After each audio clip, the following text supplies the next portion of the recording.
Hjertelig velkommen hit. Jeg er så glad for at i dag så er du her som Andreas, ikke sant? Ja, i dag er jeg som Andreas.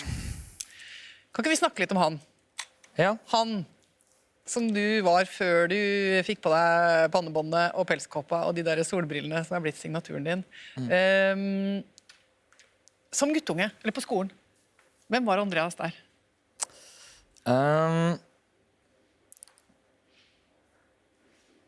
Jeg hadde en helt ekstrem fantasi. Og den har jeg fortsatt. Men jeg var også veldig usikker, følte meg utrygg. Og jeg var veldig redd for å gjøre feil. Jeg hadde liksom... Så hadde jeg jo OCD, altså tvangstanker. Et eksempel er jo når jeg skulle skrive for hånd. Hvis jeg skrev så mye som en bokstav litt feil, så holdt det ikke å liksom, jeg kunne ikke bruke blanko, eller jeg kunne ikke stryke ut. Så jeg måtte skrive hele siden på nytt. Fordi det skulle være helt i orden. Ja. Og så har du da Tourettes syndrom, som gjør at man får tics, altså ufrivillige bevegelser. For noen kan det være lyder. I tillegg til da den her perfeksjonismen, eller liksom tvangstankene dine. Hva gjorde det da med forholdet ditt til de andre ungene? Jeg har ikke så lyst til å liksom definere oppveksten min så sykt vanskelig, fordi jeg tror alle barn som vokser opp synes det er vanskelig på sin måte. Men det opplevdes nok for meg som for veldig mange andre som ganske krevende. For man vil jo bare være helt som de andre, ikke sant? Ja. Og så vil jeg i hvert fall ikke at noen skal liksom peke ut noe av deg som ikke stemmer. Så ble du kalt tics. Og så gjør du det ganske geniale at når du da begynner å lage musikk og skaper artistkarrieren din, så tar du navnet Tix med X. Og så skaper du en figur, kan vi si det sånn? Det var ikke meningen å lage en karakter, men på et punkt i løpet av oppveksten så ble liksom Tix og Andreas ble to forskjellige måter å håndtere verden på. Så mens Andreas kanskje vil passe inn og er opptatt av ikke skille seg for mye ut og ikke gjøre feil, så er jo Tix bare en eneste stor feil. Tix er jo... Tix tør å trosse alle de som sier at det og det er ikke riktig. Tix går sin egen vei. Og det er noe med det... Altså, Tix går med pelskåpe på sommeren. Han bruker solbriller innendørs, og han sier ting høyt som du absolutt ikke burde si.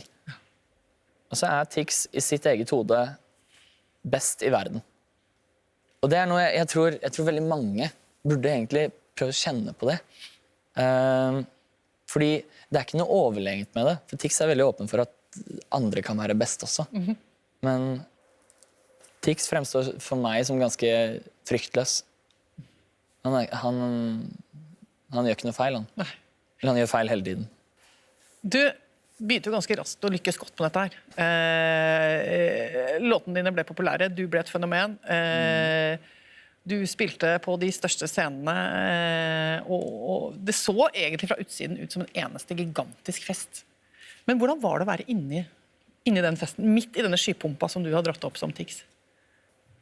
Jeg har selv sett hvordan det ser ut utenfra. Det ser jo dritfett ut. Ja. Men jo større Tix ble, jo mer visner Andreas.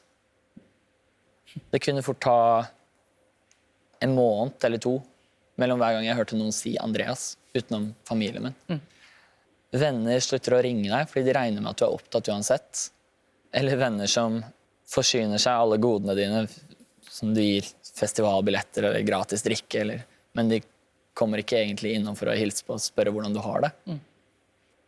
Jeg kjente på en helt ekstrem ensomhet som bare gravde seg dypere og dypere. Fordi hver gang jeg møtte noen som jeg gjerne ville prate med, så trodde de at de snakket med Tix. Og det var umulig å overbevise dem om at jeg er ikke Tix. Verdiene mine er helt annerledes enn det du har gjort opp en mening om. Da. Og jeg reiser rundt og spiller konserter hver helg. Og jeg har ikke noe med meg i band. Jeg gjør det her alene. Jeg står på scenen og underholder et par tusen mennesker. Og etterpå så går jeg av scenen, og så er jeg alene igjen. Jeg reiser alene, kommer hjem til et tomt hus. Og så er det rett i studio og lage mer musikk alene. Du beskriver jo nå en helt spesiell og veldig ensom tilværelse, Andreas. Og på et tidspunkt så blir dette så vanskelig for deg at du kommer til et punkt hvor du lurer på om du ikke klarer å leve mer. Kan ikke du prøve å si litt om det mørket som du er i da, når du kommer dit? Det var 17. mai 2018. Hvor Tix har tatt all plassen til Andreas, og det har gått så langt. Og jeg kjenner at nå vil jeg ikke mer. Jeg hadde låst meg inne mesteparten av dagen for å unngå folk. Til slutt så ble jeg liksom tvunget med på en slags fest. Og på denne festen så knekker jeg sammen. Og har tenkt på det her så lenge. Og jeg bare drar hjem. Og har bestemt meg for at nå er nok. Og jeg vet akkurat hvordan jeg skal gjøre det.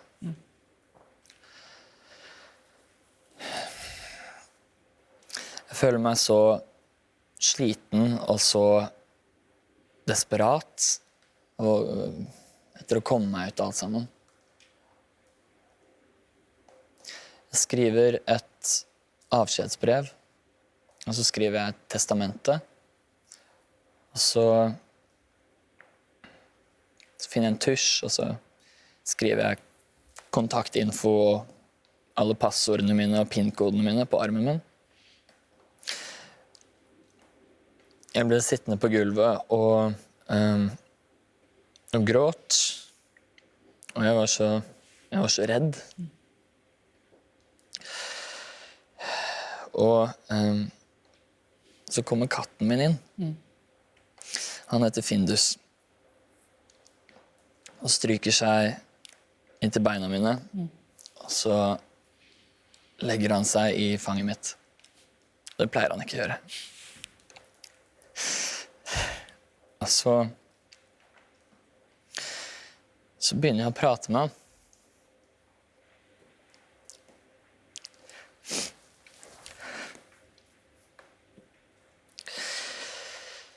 Og så sier jeg til han, Findus, pusekatten min.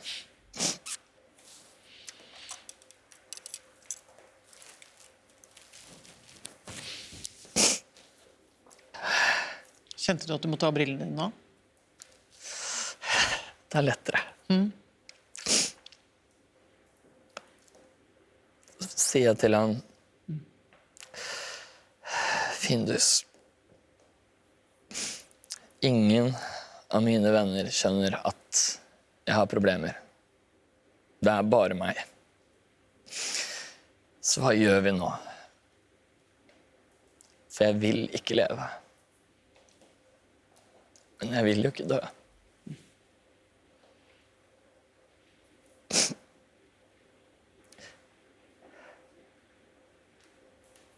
Og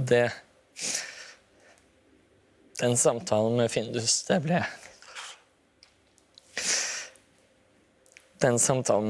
den ble teksten til Jeg vil ikke leve.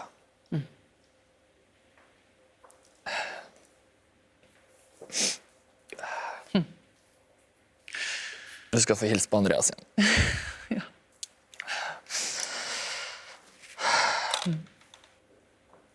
Men Andreas, jeg lurer på en ting når du snakker. Nå har jo du tjent mer enn nok egentlig til å pensjonere deg. 2 ganger. 3 ganger, kanskje. Du kan godt bli produsent eller bakmann eller pianolærer. Du trenger ikke på noe vis å stå i det koket som dette åpenbart er for deg. Og den belastningen det er for deg å stå i dette spennet mellom Tix og Andreas. Hvorfor vil du fortsette med det? Fordi det er så viktig. Jeg har lenge vært liksom soundtracket til veldig mange gode stunder i folks liv. Men jeg har jo evnen til å kunne være soundtracket i alle de vonde stundene også. Og det vil jeg veldig gjerne være. Jeg synes det er noe veldig vakkert i det at ut av min ensomhet så dannes det et fellesskap for så mange andre. Og det vil jeg fortsette med. Andreas, tusen takk for at du ville være her og fortelle denne delen av din historie. Så går du løs på et nytt kapittel i artistlivet ditt, nå som Melodi Grand Prix-deltaker. Det blir også interessant å følge deg gjennom det. Men nå så vil jeg si tusen takk for praten, og så skal du få lov å gå bort på scenen. Vær så god. Takk for at dere lyttet.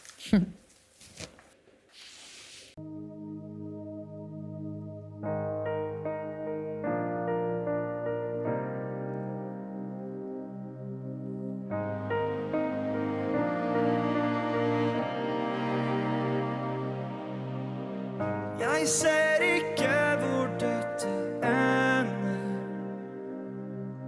Hjertet mitt er tomt og bare brenner. Gråter mens jeg folder mine hender. For jeg klarer ikke dette lenger. Så hva gjør vi nå? Drikker alene. Jeg vil ikke leve, men jeg vil ikke dø. Hva gjør vi nå? Ligger her nede. Jeg vil ikke leve, men jeg vil ikke dø. Og ingen av mine venner skjønner at jeg har problemer, bare meg. Så hva gjør vi nå? Ligger her nede. Jeg vil ikke leve. Jeg vil krasje bilen, huset mitt kan brenne. Bare skru av lyset, for jeg føler meg ikke hjemme. Jeg vil krasje bilen, huset mitt kan brenne. Kaste meg fra himmelen til flammene for henne. Gråter meg over kanten. Gråter meg over kanten. Hei du som sitter hjemme og ser på Lindmo, som kjenner hjertet brenne, men du ikke tør å si noe. Jeg har vært der, jeg har gjort det. Kjenner som verden står i flammer, ingen klarer slukke. For planen var å gjøre det stort og tjene mer penger. Men jeg har lurt på om dette livet er verdt å leve lenger. 20 000 øyne på meg på en scene, og ingen skjønner hvordan jeg kan føle meg alene. Men jeg skal ut av mørket, jeg skal finne deg som vil ha meg for den jeg er, og elsker alle mine feil. Men jeg sliter med å finne veien selv. Hvorfor må det alltid være så tungt å be om hjelp? Så hva gjør vi nå? Drikker alene. Jeg vil ikke leve, men jeg vil ikke dø. Hva gjør vi nå? Ligger her nede. Jeg vil ikke leve, men jeg vil ikke dø. Og ingen av mine venner skjønte at jeg har problemer, bare meg. Så hva gjør vi nå? Ligger her nede. Jeg vil ikke leve, men jeg vil krasje bil.